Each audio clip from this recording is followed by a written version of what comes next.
A ver, vamos ahora a ver nuestro último tema de lengua y literatura, nuestra última unidad o nuestra última parte del libro, que corresponde al tema de, se me fue, de dramatización, de teatro, de comedia, de todo lo que influye el teatro.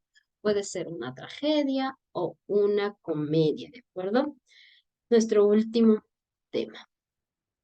Mm, Voy a proyectar el texto para ir avanzando en este tema. El tema es bastante extenso. El tema es bastante extenso, pero vamos a ir resumiendo, viendo las partes más importantes o lo más específico que nos puede ayudar en nuestro conocimiento y tal vez en nuestra vida diaria, ¿no? Voy a proyectar el libro.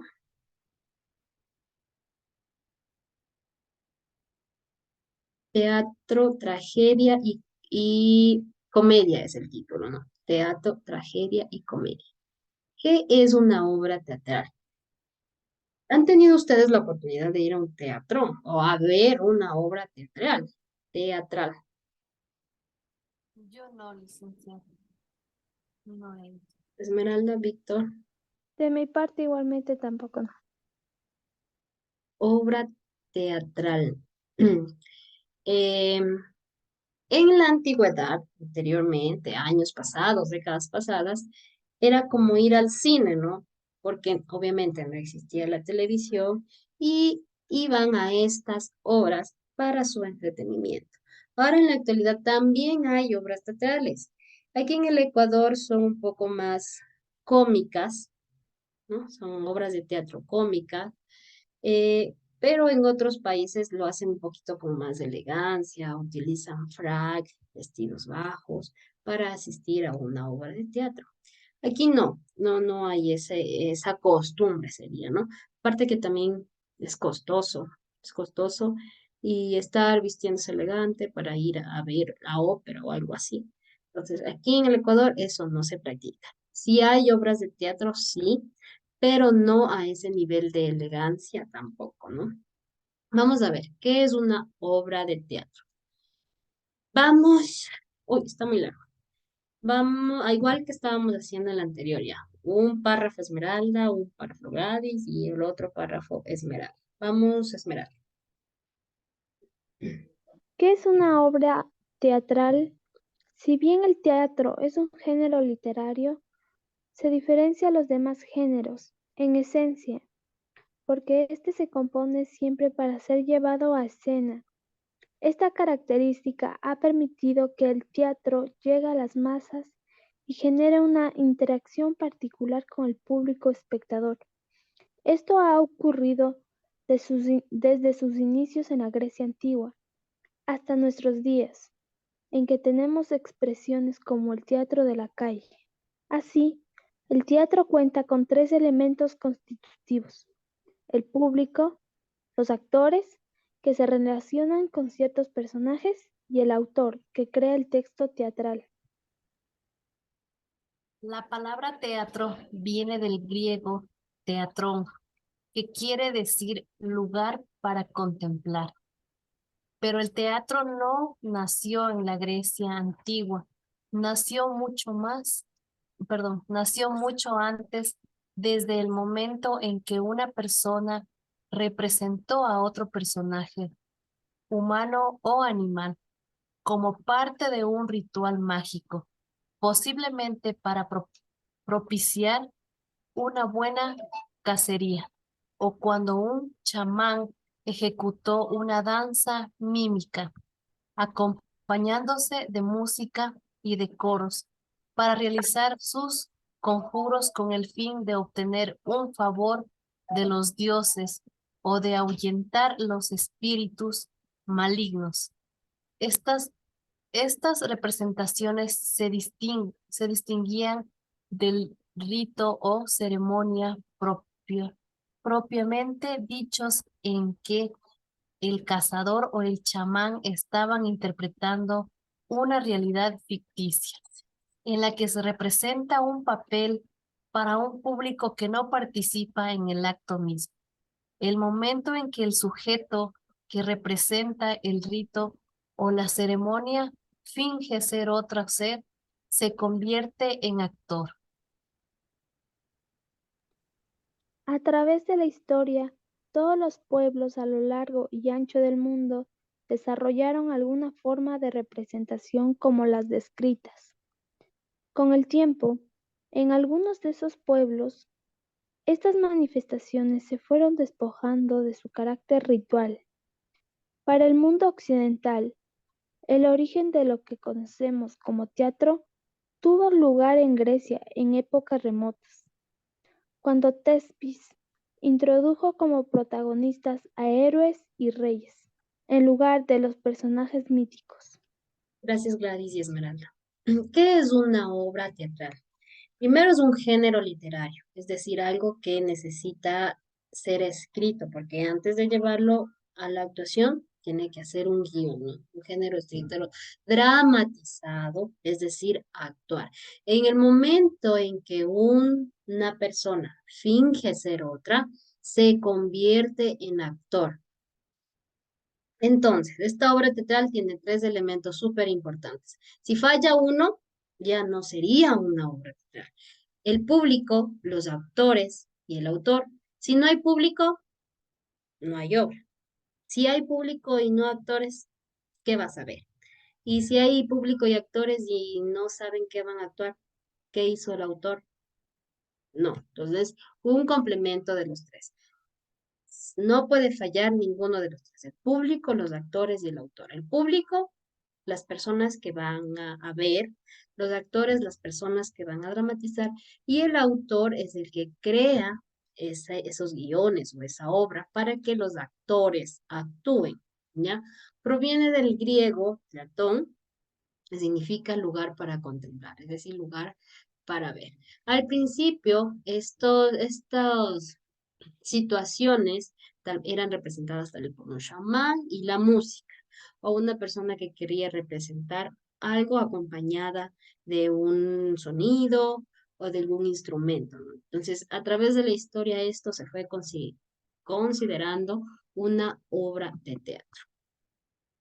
Tepsis. Esmeralda mencionó esta palabra, tepsis. Poeta trágico griego, según la tradición ateniense, fue el creador de la tragedia al introducir en los espectáculos dionisíacos de la primavera de 535 a.C. El recitado a cargo del coro de Dragoi o coro de machos cabríos, que narra las aventuras del héroe, se le atribuía además la intervención del prólogo y la creación del actor, separado del coro, así como la intervención de la máscara. Igualmente se le atribuye la idea de servirse de un carro para ir representando sus obras por los pueblos. No se conserva ningún verso auténtico suyo. Entonces podemos decir que Tepsis fue el primer creador de una obra teatral. Ahora, sí hemos visto las obras callejeras de teatro, ¿no es cierto? Así las hemos visto. El más representativo, Carlos Michelena, que es el más representativo de obras de teatro, ¿no? De ahí vienen otro tipo de obras de teatro que realizan mm, personajes ecuatorianos. Tal vez conocen algún personaje ecuatoriano que haga obras de teatro. Yo sí les conozco de cara, ¿no? No me lo sé los nombres, pero el último que vi que está publicado están cuatro. Está David Reynoso. ¿Conocen a David Reynoso? David Reynoso, estaba el Pinar Gotti, cuatro estaban ahí. Entonces, son personas que se dedican, o su trabajo es hacer teatro y pues viven de eso, es su profesión. Entre los más destacados ecuatorianos. Y Entonces, ella, también es esa la Flor María Palomeque, sí, la que también, la Mofle, creo que es, ¿no es cierto? y ella también, ella Ah, también. La, esta cuencana, La Montserrat, se llama Montserrat, que habla cantando ella también. Ella hace aquí, ¿verdad? He podido ver alguno. No he ido, pero he visto los afiches y la propaganda de sus presentaciones, ¿no? O cuando pasa, cuando se acerca Navidad, hay más obras, ¿no? Del Grinch, del no sé quién, el Papá Noel, no sé, hay algunas obras acerca de la Navidad. He visto con más frecuencia ahí, ¿no? ¿Cuáles son los elementos de este texto dramático que contiene una obra de teatro? Esta puede ser escrita en prosa o en verso, pero tiene algunas características textuales y estructurales específicas que la diferencian del texto poético o del texto narrativo. Cuando decimos texto poético, ya vimos la poesía de amor anteriormente, ¿no? Hace referencia a algún sentimiento, específicamente más al amor. Y de un texto narrativo, el hecho de que tenga que leer. Esto ya se diferencia de la obra de teatral. ¿Cuál sería una acción dramática, Esmeralda? Es el acontecimiento central de la obra. La acción es el argumento que se desarrolla ante nuestros ojos cuando asistimos a una representación teatral. A veces hay otros acontecimientos menores, pero casi todos giran en torno a uno más importante.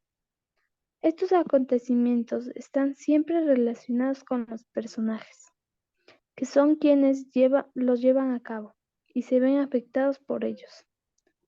La acción dramática se refiere a un hecho o conflicto entre los personajes.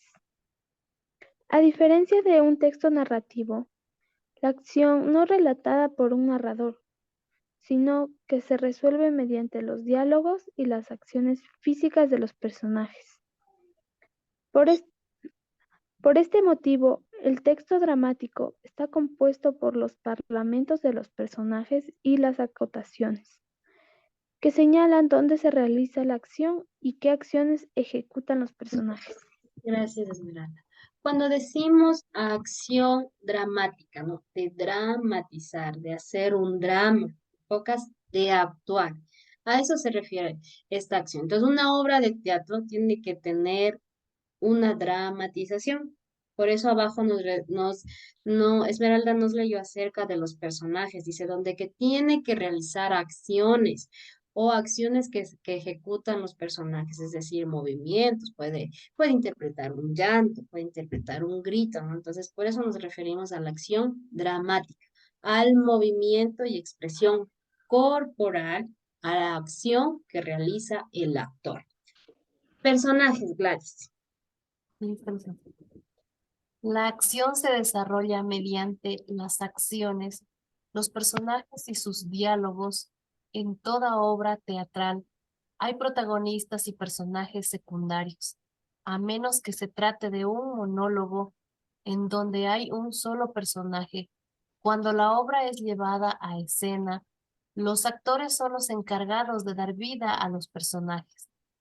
En algunas tradiciones teatrales hay personajes con características definidas y conocidas, como la dama, el caballero, el gracioso o el criado.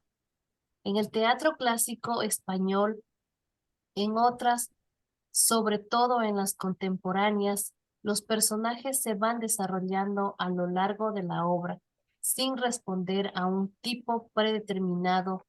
Estos son casi siempre los protagonistas. Gracias, Gladys. Los personajes. Que arriba yo les mencioné, sin esas tres cosas no puede hacerse una obra de teatro, ¿no? El público, los actores y el autor de la obra. Entonces, entre los actores entran los personajes. Parte fundamental de una obra de teatro. Estos son los que van a actuar, los que se van a aprender el diálogo, los que van a realizar las acciones. Dependiendo de la obra de teatro, va a haber un protagonista y los personajes secundarios. ¿Y de qué? Por ejemplo, si vamos a una obra de teatro de Romeo y Julieta, ¿quiénes van a ser los principales y quiénes van a ser los secundarios?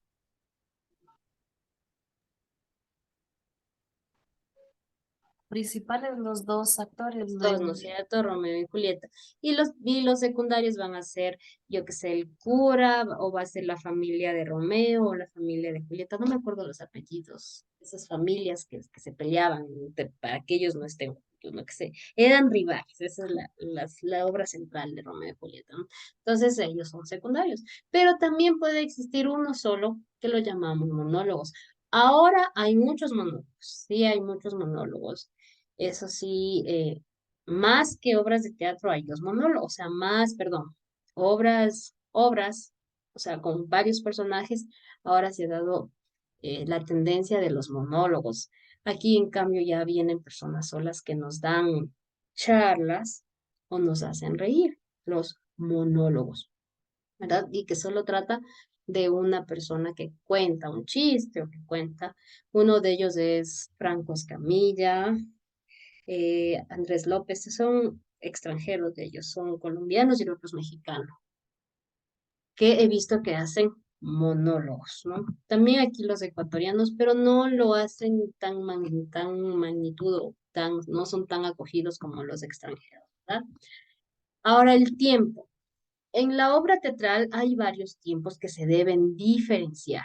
Uno es el tiempo de presentación, que es lo que dura la obra teatral. Otro es el tiempo de la acción, que es lo que dura la historia. Y puede o no coincidir con el de la representación. Y un tercer tiempo aludido, que es el que evocan los personajes, es decir, la acción que se desarrolla. Tres tiempos, ¿no? A veces uno inicia y dice, ¿con qué voy a iniciar esta obra? O basándome en qué. El tiempo que dura la acción, o sea, todo lo que está realizando. Y el tercer tiempo, que es, eh, ¿qué se puede decir? La actuación de los personajes, en qué época se desarrolla. Hay, por ejemplo, si digo Romeo y Julieta, no es una presentación actual, es una presentación muy antigua, ¿verdad? O si queremos hacer una obra teatral de alguna princesa, no es actual, es antigua. Entonces a eso nos basamos con qué tiempo, en qué época específicamente, si es actual o una de tiempos tal vez coloniales, que utilizaban esos vestidos anchos y con escotes, ¿no? Entonces, ¿a qué tiempo nos estamos refiriendo? Y concluimos con tensión dramática, que se refiere a los momentos culminantes de la obra o clímax, que normalmente se dan al final de cada acto, contribuyendo a que se mantenga la atención del público hasta el final. La tensión dramática entonces se genera sobre el espectador de la obra, quien reacciona ante los acontecimientos que están llevando a cabo sobre el escenario. Esta tensión dramática es, eh, le vería yo, que es en toda la obra. Porque ¿qué pasaría si una obra nos aburre? Primero, nos arrepentiríamos de haber pagado la entrada, ¿verdad? Entonces, esta tensión dramática debe mantenerse desde el principio y cuando esté llegando a su final, es donde lo más importante va a ocurrir o lo que va a llamar la atención al final. He visto, por ejemplo, que al final de una obra, por ejemplo, como Romeo y Julieta, los dos se mueren. Es como que, ay, se murieron. Los dos se mueren, ¿no es cierto? Entonces, es como, ¿qué va a pasar con ellos si se quieren, no se quieren, o se van a enamorar, o las familias se van a perdonar, ¿no? Pero ¿qué sucede al final? Los dos se mueren. Entonces, esa parte en que los dos se mueren es el clímax que generó esa obra de teatro. El hecho de saber que se mueren, ¿no?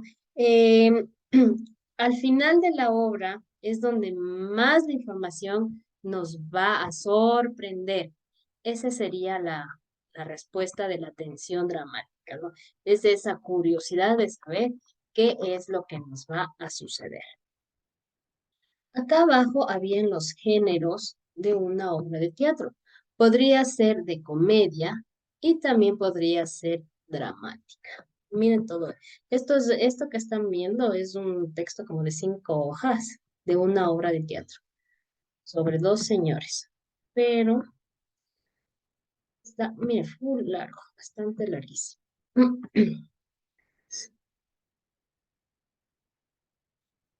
acá abajo en el texto había eso, la tragedia y la comedia. Esta partecita, que son subgéneros teatrales. Si es algo trágico o es algo gracioso. Vamos, Gladys. Tragedia y comedia. Listo, licenciada. Existen diversos subgéneros teatrales.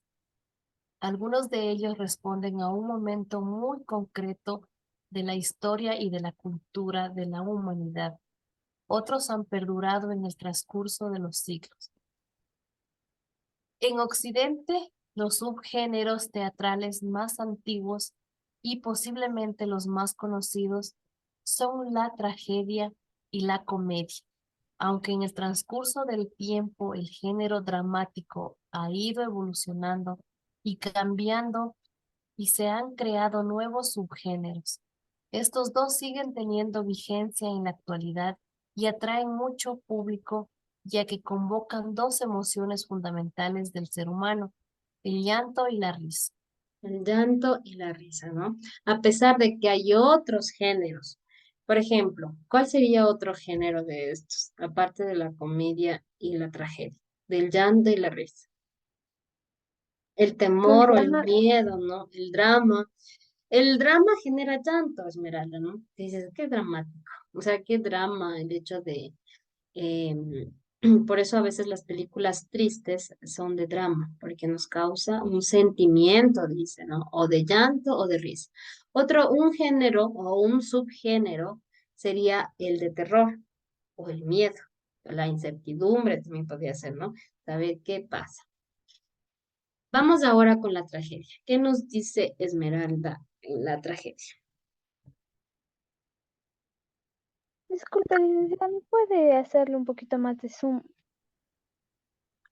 al texto, por favor? Pero veamos si no. Ah, ahí o más. Déjame ver si lo puedo mover.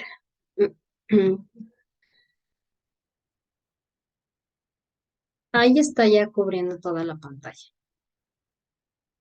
Gracias, licenciada.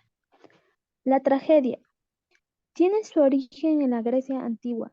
Etimológicamente se deriva de tragos, palabra griega que quiere decir cabra, el animal símbolo de Dionisio, el dios del vino y los excesos. En sus orígenes, el culto se llevaba a cabo a través de unas representaciones que podían durar varios días, en las que los sacerdotisas, en las que las sacerdotisas del dios representaban algún acontecimiento mitológico.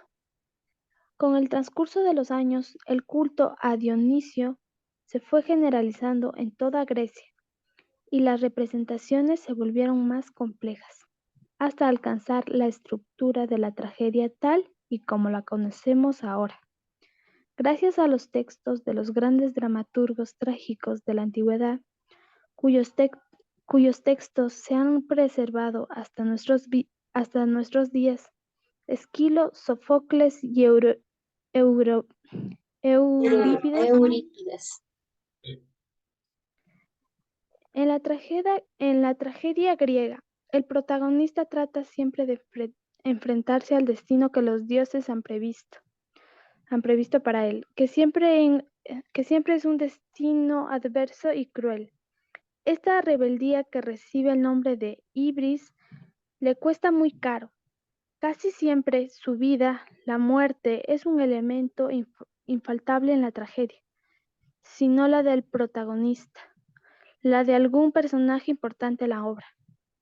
Los personajes principales en la tragedia están siempre asediados por ese destino tremendo y deben enfrentarse al dolor generado por las acciones despiadadas de otros, ya que la tragedia griega se basa siempre en los mitos. Esos otros frecuentemente son los dioses, quienes utilizan a los humanos como títeres para llevar a cabo sus venganzas y deseos. Espérame, En Esmeralda, más arribita. Uy, está súper largo. Aquí te quedaste. Y deseos. el mensaje de fondo en estas tragedias es que es imposible escapar al dolor y al destino trazado por los dioses. La tragedia tenía como propósito provocar en los espectadores el arrepentimiento al mostrar los errores humanos de manera dolorosa y solemne. La forma de representación era muy distinta a la actual. En las representaciones actuaban simultáneamente solo 3 personajes, y el coro cantaba y bailaba. Los actores eran hombres que representaban los personajes masculinos y femeninos. Se cubrían la cara con máscaras y en los pies se ponían zapatos con alza llamados coturnos. La estructura de los teatros permitía recoger el sonido de tal manera que se oía perfectamente. Todo el mundo podía asistir a las representaciones, excepto los esclavos. Parece ser que no había ninguna ley que prohibiera a las mujeres su asistencia al teatro, pero su presencia en él estaba mal vista. Las representaciones se prolongaban a menudo durante todo el día, y el público se llevaba consigo la comida y la bebida, mostraba su disconformidad con pitidos, aplaudía, pateaba, etc. La función se... No puedo ver el demás texto, licenciada, lo demás del texto. Disculpe. Estuvo, ¿verdad? Ya. La función se desarrollaba en un ambiente bullicioso y alegre. Es decir, que cuando al público no les gustaba, silbaban, hacían, ¿cómo es? Les abucheaban, decimos ahora, ¿no? No, estuvo malo, feo, no nos gustó, aburrido, ¿no es cierto? O cuando, ¿qué hacemos ahora nosotros, no? A veces, o bueno, yo he visto, cuando está demasiado aburrido, o no sé, algún discurso cuando está muy largo, ¿qué hace la gente? ¿Quién ha tomado en cuenta eso? Se duerme. Se duerme o a veces empieza a aplaudir como que ya para que se callen, ¿no es cierto? Decimos ya, aplausos, aplausos y empieza a aplaudir para que se callen, ¿no? Pero en aquel entonces hacían silbidos, bullos y había comida y bebida. Eso en cuanto a la tragedia. A diferencia de cuando inició esta tragedia en Grecia, nos dice, ¿no es cierto? Con el Dionisio, que era un símbolo o de un majestad, de un rey de aquel entonces, a la actualidad es diferente. Casi siempre dice termina con la muerte de alguien o del protagonista. Entre ellas, algunas son, por ejemplo, este que dice el talón de Aquiles, ¿no? Pues esa película es tan rara que él es un superhéroe, o es un héroe, se combate a todos, mate a todos, y justo al final de la película le disparan una flecha en el talón y por eso muere. Entonces, les llamamos como muy dramático, ¿no es cierto? Algo poco fuera o creíble, ¿no?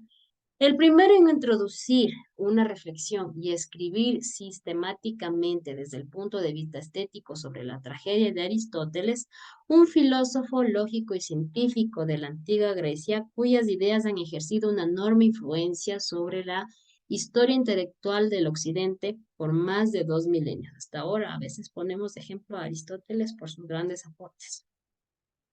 La caracterización y descripción que hace de la tragedia en su obra poética fue utilizada como norma durante varios siglos por los dramaturgos que constituyen textos dramáticos.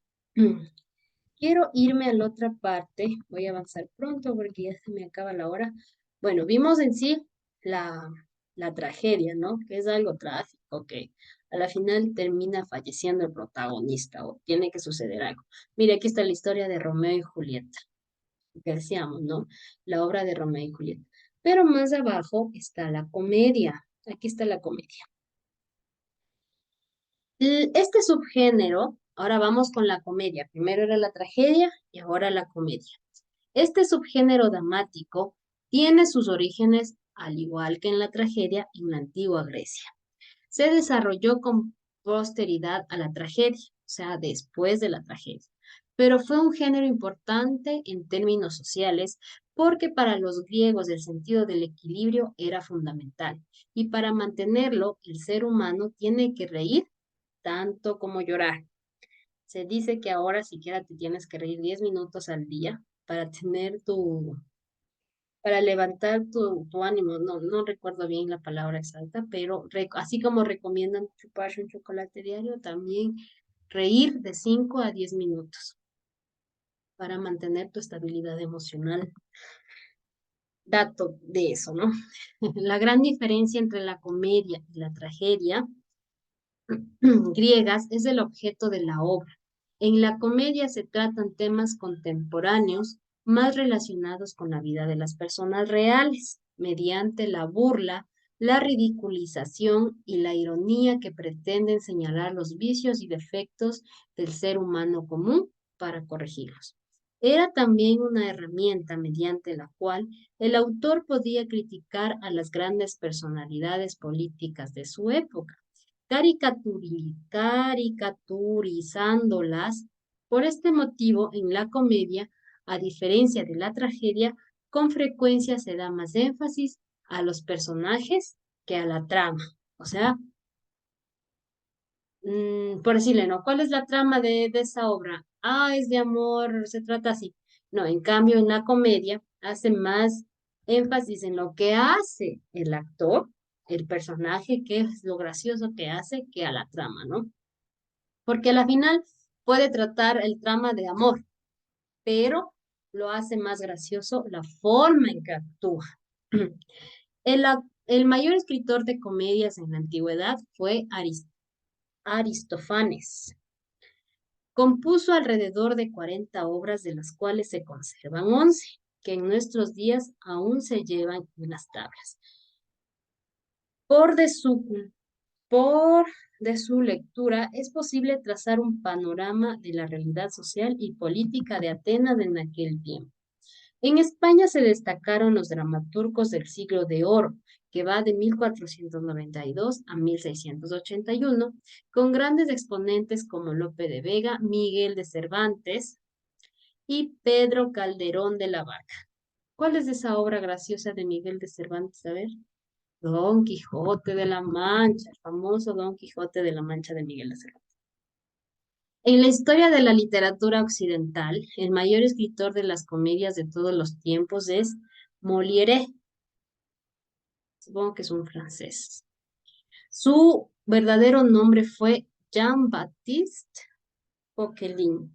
Su mayor referente fue el trato al teatro antiguo. Una de sus virtudes como cómico fue su capacidad de crear personajes petotípicos, el vago, el mentiroso, el astuto, el ingenuo, el pedante, entre otros.